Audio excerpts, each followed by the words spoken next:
Hello. Well, just taking and gonna sharpen up some of my tools. As old post hole diggers, one of them I like to keep razor sharp too, God willing, the creek don't raise.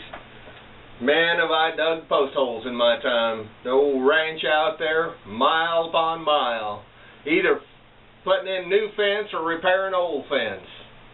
I always remember the day I was out there fixing, all of a sudden something thumped me on the side of the leg. Thought that was a bit unusual. Weed hit me or something. I looked down and I had a rattler. It just hit me in the leg, bit me. The only good thing is he didn't get through my boot. I've seen all sorts of crazy things out there. But we spend a lot of time keeping our fences tight and good quality. Because we got livestock in there that we are concerned about. Got to protect them. The old ranch that I work for, they spend most of $50,000 on a bull. $50,000. When the cows cost about $1,500. You might say, why so much? Well, that old bull is half the herd. Half the herd. If he has any good traits, well, they're going to be passed down to the calves. And if he's got some bad traits, if he's high-headed and run over you for no reason at all, or mean and chase you, by God, that'll go to the next generation of calves, and you don't want that. I kid you not. I've been pumpkin rolled in my time. Had a bull catch me in the chutes one time, dang near killed me. So I know what a bull can do. Be that as it may, the old ranchers, they do all they can to protect those bulls too. And when hunting season comes and the nuts and the crazies start shooting, they get their bulls and have us drive them to the barn and the corrals and protect them the best way we can. Because those shooters and crazies, they'll think that a bull, 2,000-pound bull, looks like a deer.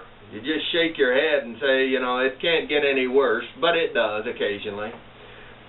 And you sure don't want to lose a $50,000 bull.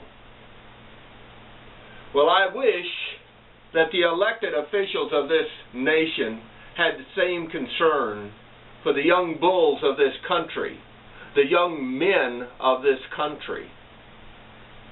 You see, they don't think nothing about going to war, sending our people on the other side of the world to protect that side of the world.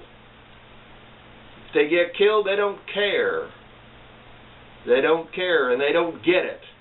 So I'll try to explain it to them with my ranch experiences.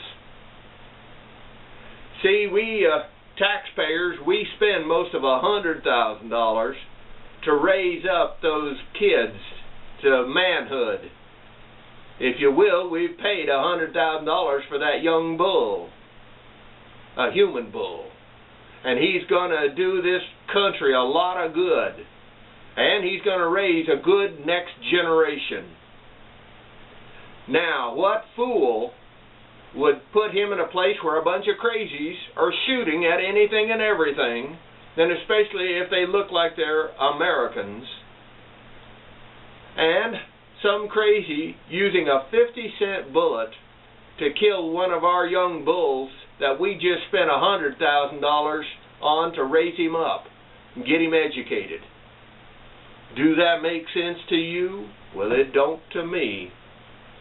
Now, maybe there needs to be some tussling and fighting on the other side of the world, but with so many third world countries and their people starving to death or working for a couple of dollars a day, why don't we just simply get some contracts with them and hire some mercenaries, 100,000 of them if we need it, and if they get killed, I'm sorry for them, but at the same time, we'll still have our young bulls here that we've spent a lot of money on.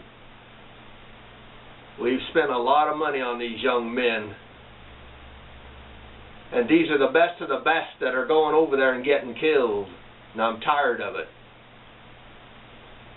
Just like the old rancher, he does everything he can to protect his bulls.